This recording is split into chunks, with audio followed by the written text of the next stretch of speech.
University of Sheffield say the actions of a few are tarnishing the true message of Islam. Saeed Nazir is the president of the University Society AMSA, who organised this. Good morning.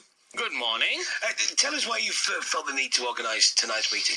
Basically, the aim is to remove the misconceptions in the society and to educate the people.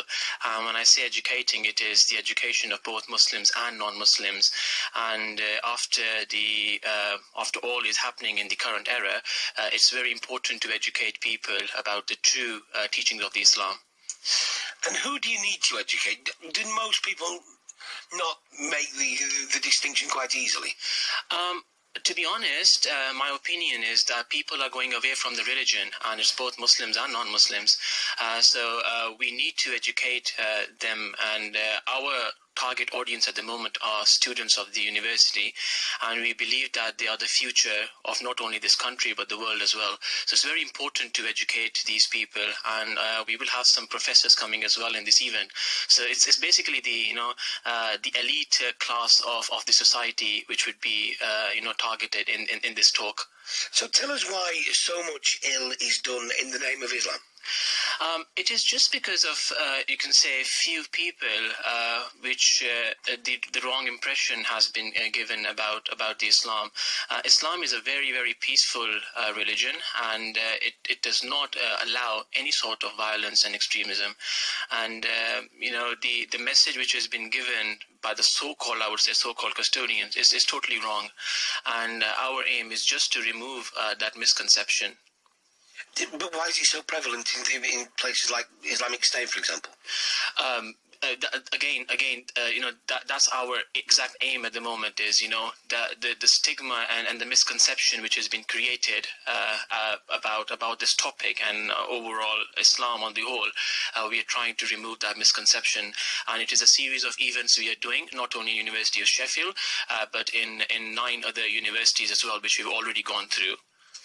And tell me about that. How easy is it to get your message across? Because there is a degree of Islamophobia in the media, I think, at the moment, isn't there? So it must be a hard hill to climb. Oh, yes, it is. It is. I definitely agree with you.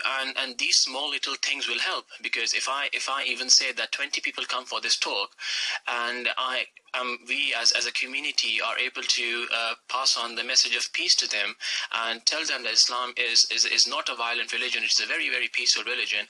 And then what happens is, when these 20 people will go out, they will speak to 20 more people.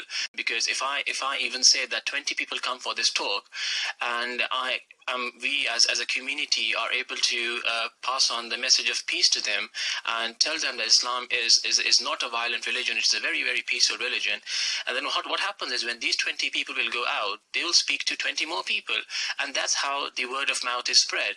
Because at the moment what happens is, nobody is here to tell the society the true teachings of Islam.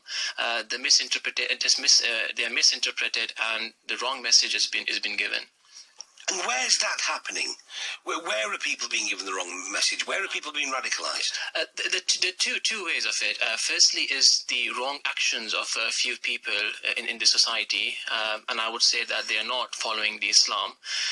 And then obviously the media as well. So what happens is, the two different sects which are actually causing the people to misinterpret the religion. Yeah, but I'm interested where physically people are being radicalised. Is it kind of just in Syria and just the people who are faced with IS, or are there people in the mosques of Sheffield being radicalised?